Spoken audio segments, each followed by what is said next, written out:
Okay. So I wanted to do a YouTube live video, but I couldn't for the life of me figure out how to work OBS with Chrome. I don't know why. Anyway, I'm here to talk about my super dope and dorky theremin because I am kind of very much in love with this piece of technology. And I just wanted to share it with the wider world.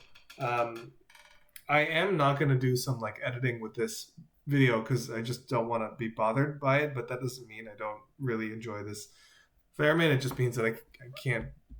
I'm busy. I got a lot of stuff to do. All right. So let me show it to you. Here we go. I got another webcam here. Set up. Yep. Okay. Great. So. Okay. Let me. Here it is. Okay. Here, I'll do it this way.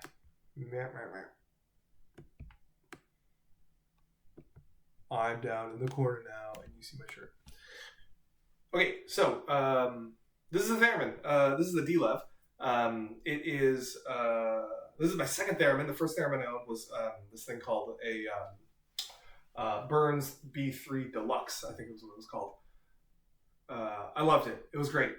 It was an analog theremin, as most theremins are, and it would allow me to make music.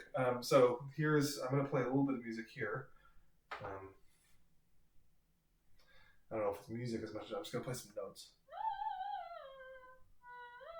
So the way it works is that there's a volume antenna here and a pitch antenna. And I actually modified my theremin to have the pitch antenna to be the treble clef and the volume antenna to be a crescendo. But with this, I can do like...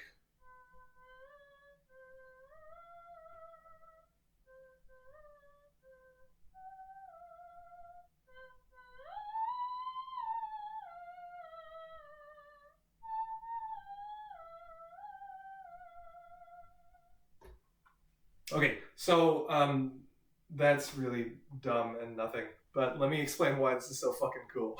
Okay, so the thing about playing this instrument... Okay, well, yeah. The thing about playing this instrument is that it is my hands in space. And when I move my hands in space, this thing tracks where my hands are, or just it tracks any matter, not any matter around it, but it tracks like I think inductive matter around it, or conductive matter, or capacitant matter. I actually don't really know how it works in terms of the science and the electricity behind it. I do know that my body can change the electric field around it, and I think it's the electric field. I really have no idea. Anyway, as my body moves closer and further from the antennas, it changes the way that the system is read. Now, with an analog system, these things, what you do is you pipe electricity through a bunch of circuitry, and then you also pipe it through a big inductor, I think. And that inductor has something to do with, like, it has a good... I clearly have not a fucking clue what I'm talking about. But what I do know is that when it's an analog system, it's similar to like when you actually pluck a real string. Like the sound you hear is the energy of that matter vibrating back and forth. And in the case of like an electric guitar, which is also with an amp, that amp is an analog electronic signal in the sense that the guitar is plucked, and a pickup on the guitar senses those vibrations and magnifies them without the use of any digital technology like a computer or whatever. Now, the reason this is really important, and a lot of music nerds get all high and mighty about their analog systems, is because it feels fucking great. And it's difficult to like really get a sense of, like audiophiles will often do this thing where they'll be like, well, my records, which are also... Records are an analog technology and also don't include any need for chips or electronics. you get a needle on a record, and the groove of that record is the analog signal that provides the audio output. And there's something really romantic for music nerds that has to do with, well, there's like something that doesn't touch the binary nature of bits, of ones and zeros describing a signal. And ones and zeros, one of the bad feelings about ones and zeros is that they make things really discrete, right? So it's like, and you know, it doesn't matter. In many ways, it really doesn't matter because like a CD, the audio quality of like a CD is much better than any human ear can hear. So it's not like the bits of data are like actually perceivable. But there is something really nice about the idea that you're like touching the sound. When you play an electric guitar, you strum that chord, it really feels like it's emoting through your skin, and it's like coming out of your body. And this is why theremins are also analog. And there are actually some digital theremins out there, other than this one. This is a digital theremin. That my understanding is they're not as good. Now, I haven't really spent a lot of time with them, but I made a really shitty digital theremin once because I have these VR controllers. And in VR, I was like, well, what happens if I map where I am to the sound that comes out? But the problem with that is that's a very digitally synthesized environment that runs at like 60 FPS, maybe like 120 FPS. I think that's true. But it like that is not nearly. We're talking like, you know, theremin is like hertz. Right? We're talking like we want it to be really, really close, like imperceivably close to your tracking. So in an analog system, because it's a direct correlate to your physical shape, you like are hearing your hand move in space. It feels really great because in an analog system you go right, and then in a digital system to slow it down, you go. There's like a little bit of a lag, and enough lag to be perceivable to be like when you're trying to express vibrato on this thing, when you go right. Like if that's off by a phase, it's very disorienting. So you want it to be like precisely on. Okay, so anyway, I had this analog theremin because of my friend Evan, and he had a, what did he have? He had a Moog theremin, and I went over to his house and I played it, and I was like, wow, this thing is dope. Now, what I really loved about it was because, you know, I do like ravey liquid style dancing, right? I do like very discrete finger shapy things. And so like I'm weirdly trained to be able to have very fine control over my physical body and very fine control specifically of my hands in relationship to music. So once I picked up this thing, it like felt really natural and really incredible for me to be able to like be like, oh wow, I can move my hands through space. And that can produce a sound. And it's not even like, it's hard to describe how direct that correlation is. Because it's not like I move my hands through space and then therefore there is a sound. That's not the feeling that I have when I play it. It really is like, as I move my hand through space, I'm listening to my hand. Like it's sort of like saying, I don't know how to like describe this. It's not like I am swinging a bat and then therefore it hits the ball. It's like, no, I'm swinging the bat into the fucking ball. Like there's something so direct about the relationship between the movement and the sound that it's not even like a relationship anymore as much as it's like, it's the same thing. And so that's what really feels great about analog theremins is because they're like hyper fast. There's no latency in an analog system. And there is, and it's like perfectly gradient.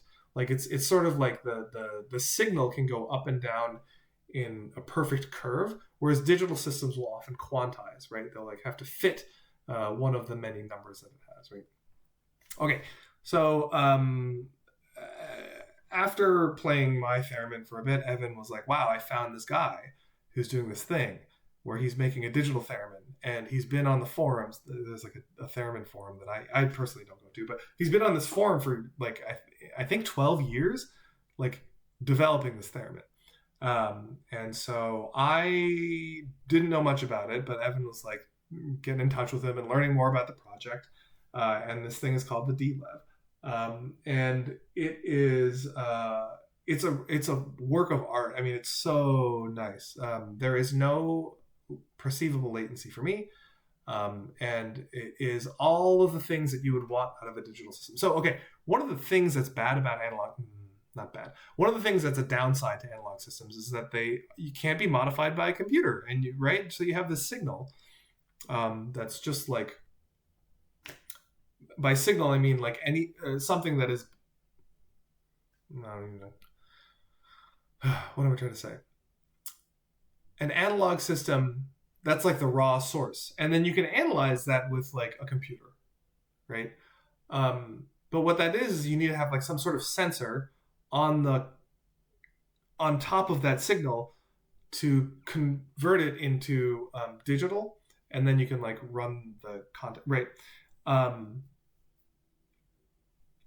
But it's not really like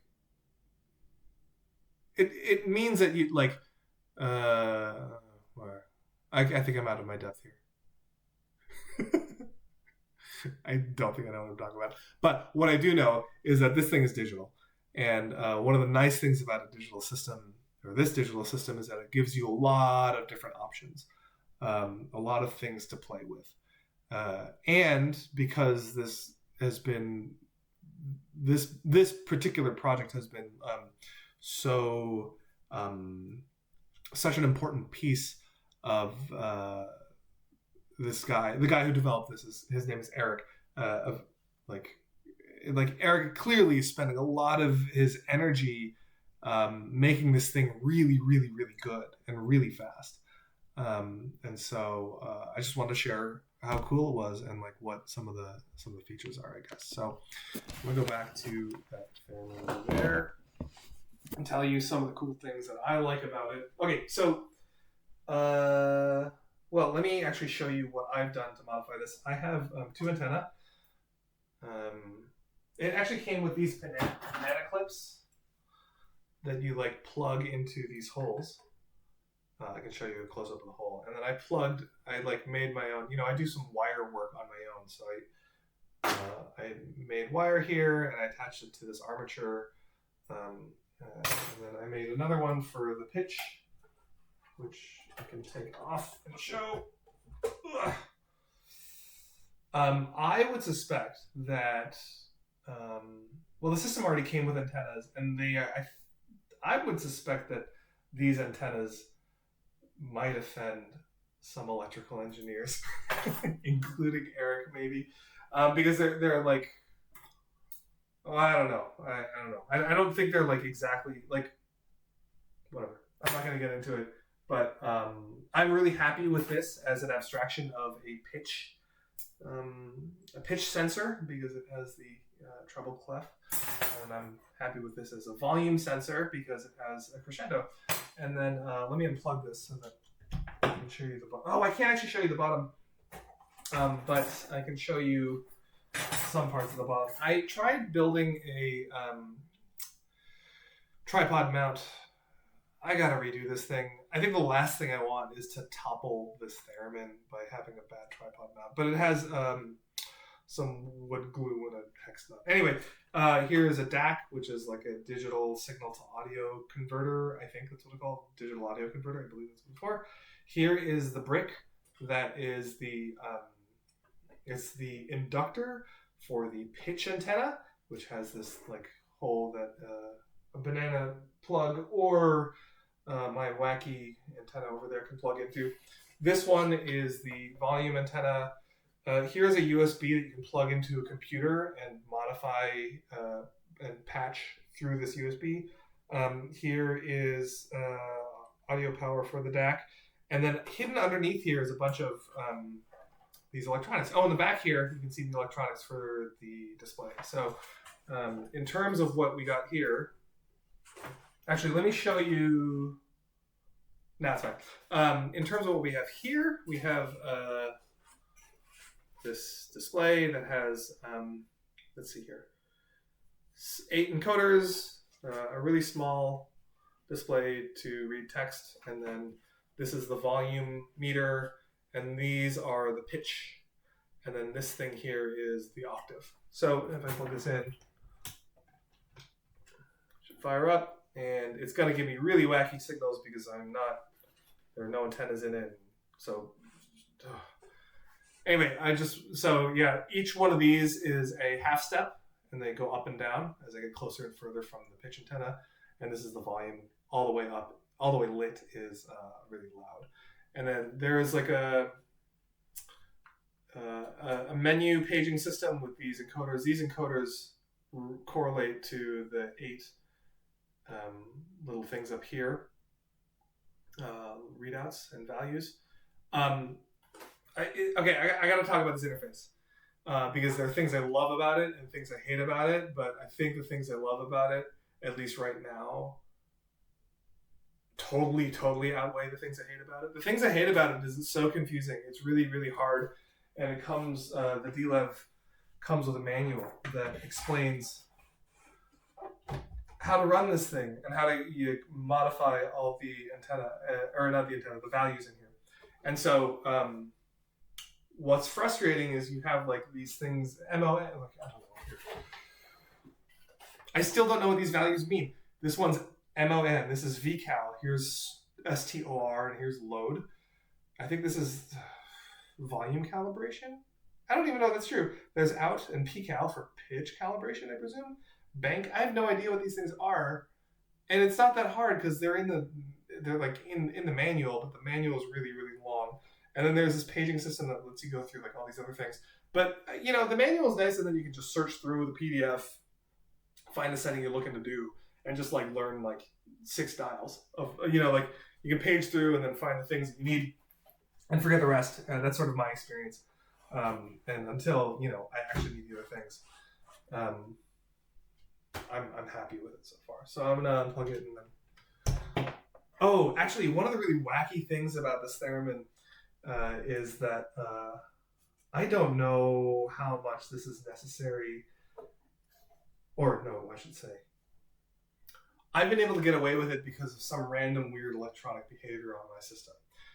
But depending on the amp or the audio output that I have, like if I'm connected to a speaker, depending on the speaker that I'm connected to, I might need to ground my system. And ground is a really important concept in many electronics systems. It's a very, very important concept apparently for this theremin because any noise correlates to noise in your signal, and that's something you very much don't want. And one of the really funny things about this theremin is when you get it, you get a video that explains how to get your ground. And there's a cable in here that has like a little alligator clip. And the instructions are you're supposed to take the alligator clip. I don't have that particular alligator, but I can show you.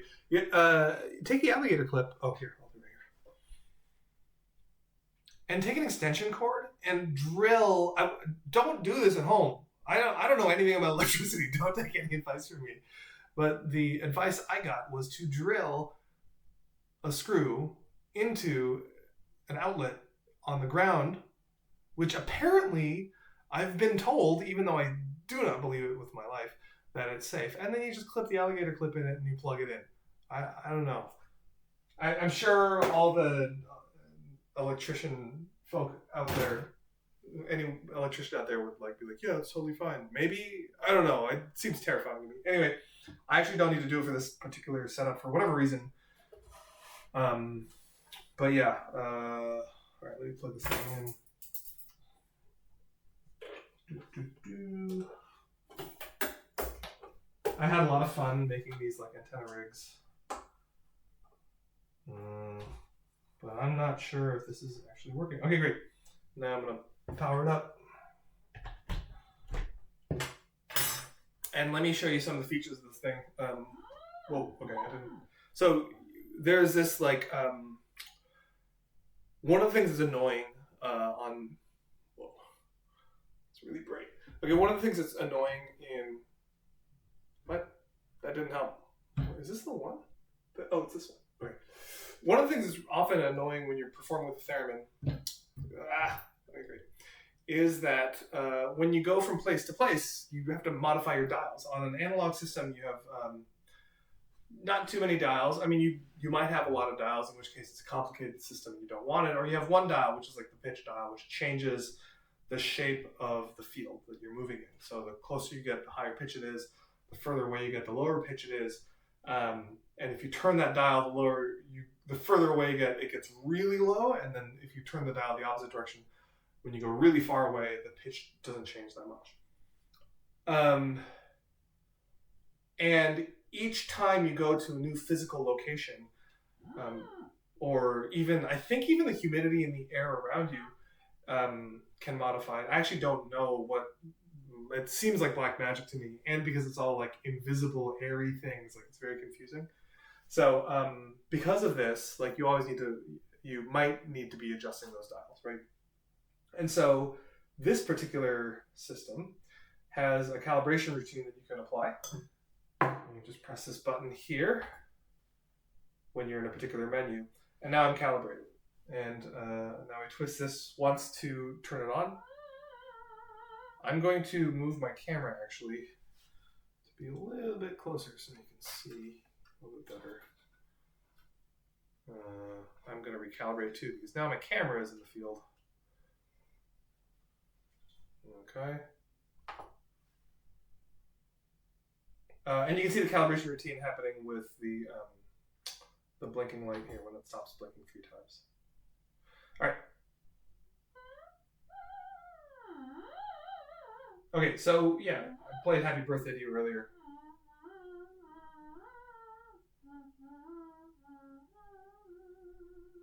And what's nice is you can so another annoying thing about analog theremins is that, and they have some workarounds, but is that you don't know the pitch before you play it. This thing, because it goes up and down, so as I said, this is the octave. So if I'm at the top with 5, that's 1 note. And then if I go down to 4 at the top, it's an octave lower.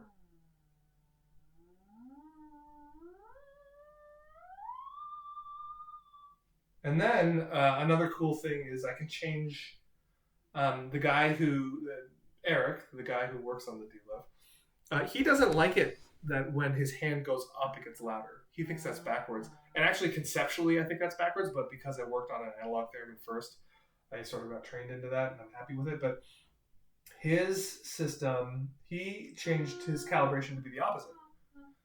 And this is something you can do with a digital theremin you can't do with an analog theremin, to my knowledge. And you can change so many settings. Let me change to a setting that I like. Okay, and he also added, now we're getting to synthesizer nerdiness. Where did my paperwork go? No. Was that it? Yeah. Okay. I have not been so good with with keeping my paperwork super clean, but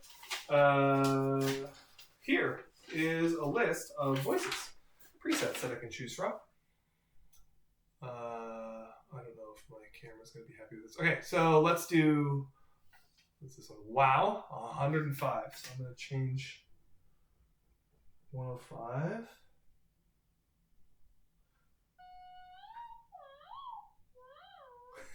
So it goes.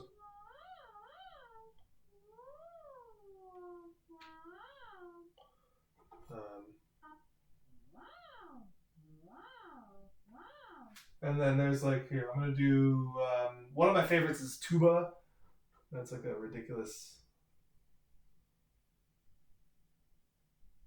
Here we go.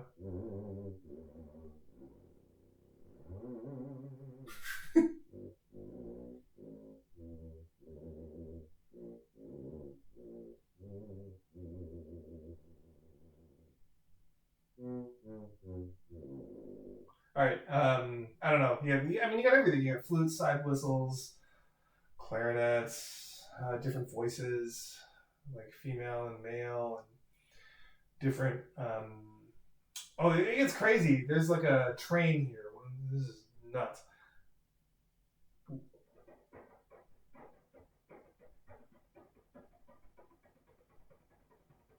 let me make this louder.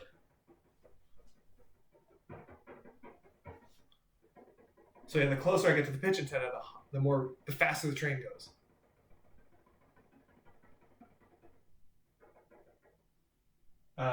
What is there? There's also like there are these. Let's see. I'll do one more and then I'll move on. Oh, there's like a heartbeat. What's horse? Oh, it must be like galloping horse. 109.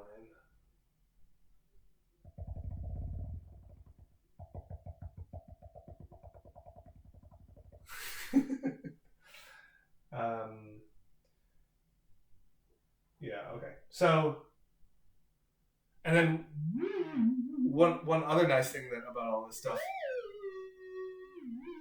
is that you can change. You have like a lot more flexibility with changing the shape of the tone of like the pitch. So here from here to here is 2 octaves right now. I can program that to be 1 half note from here to here. Not that that's useful, but I think I can. Let's see if I can muster that pitch field. Oh, I can invert it too, which I don't. Oh, I could do that with my Bird's theremin, my earlier theremin. But here.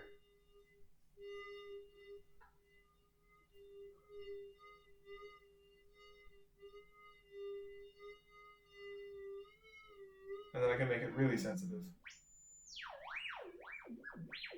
where just a little bit of movement goes everywhere.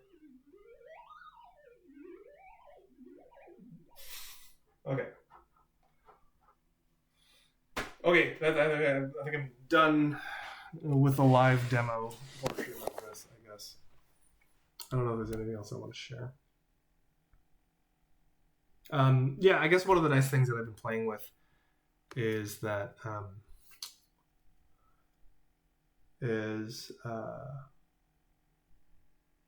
like I've been doing duets with myself, or like I've been doing arrangements of variety of voices, which I guess I could have done with an analog theremin.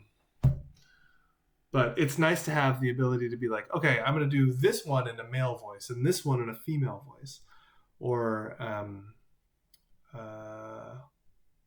certain songs, they just sound really funny with a tuba, and sometimes you want really funny. And also, I wonder, I don't actually have the solution yet, but I'm pretty sure there's a way to like have like a foot pedal change one of these dimensions, right? So that I could like stomp on it and now it's like a different voice, and then stomp on and it's back to the original voice. So I could do like a live duet between 2 voices, or like, one run through instead of like layering it on top of each other. Maybe like a loop pedal with like different, I don't know. Now it's getting into like weird, possible, like I guess like theoretical ideas as to what could be happening. They're a lot of fun. And I guess that's sort of like one of the things that, I don't know, any instrument is going to give you, the inspiration to be like, okay, now it's limitless. That's actually one of the drawbacks I would say about the system, is that like it's kind of really limitless in a way that is like overwhelming. And the interface being so complex, as I said earlier, makes it a little bit overwhelming as well. But one of the things that I do really like about the interface is that it exposes the inner workings of the system. As in, like, there's like heavy level of abstraction sort of stuff. And then there's all like, sorry, I'm taking a step back. When describing any technology, you can say that it's like there's this like heavy level of abstraction side of things, and then there's this like really, really close to the metal side of things, right? So like, for example, if you're, I don't know, programming in Ruby, you're like in abstract land, right? Like you can type in like 3.weeks.ago and then Ruby will spit out what 3 weeks ago was. That does not feel like it's close to metal. Whereas if you're like programming, in FPGA, which this thing is, you're like programming in hexadecimal, I guess, or something. And then, some people can program in like literal metal. Like I have no idea how this stuff works because I'm in my professional career more in the abstract land. I have a huge appreciation for how close to metal some technologies can get, and that's what I really like about this thing, is that it's like really, really close to metal, and the interface, as sometimes frustrating as it is also super. It's evident that it's really close to metal, which is really appealing in the sense that, like, as someone who wants to just control sound, I don't want any magic to help me control that sound. I just want numbers, lots and lots of numbers, just simple math, and an instruction manual to follow. Anyway, okay. Wow, that was a really long blabathon. I expect I will be doing more of these or things like this soon. Somehow I feel like I should play us off. So what can I do? I can do what's like a goodbye? Oh, Closing Time by, who is it? Marcy Playground? Is that who did that? I don't know. I'm gonna play a tiny bit, just a lick of that, and then we will get out of here. We gotta find a good tone for it. Let's see here. Okay. Maybe like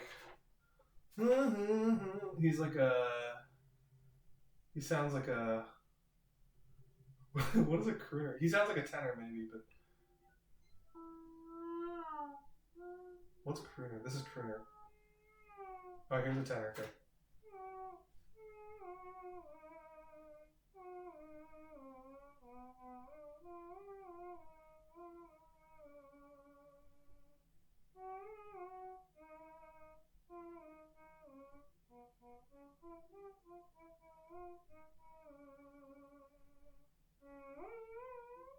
Okay. Ah! I have not, clearly I have not practiced this.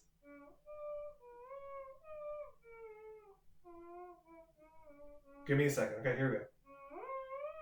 It's more than an octave? No, it's just an octave. Okay, here we go. I will start over, and we'll do it once, and then I'm out.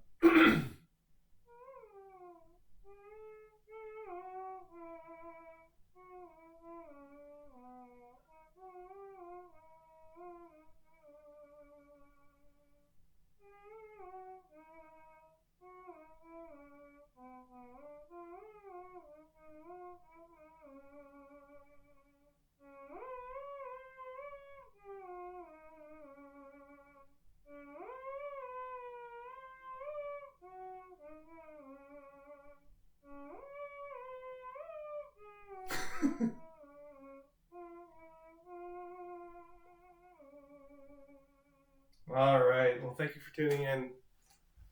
And I'm off. Peace.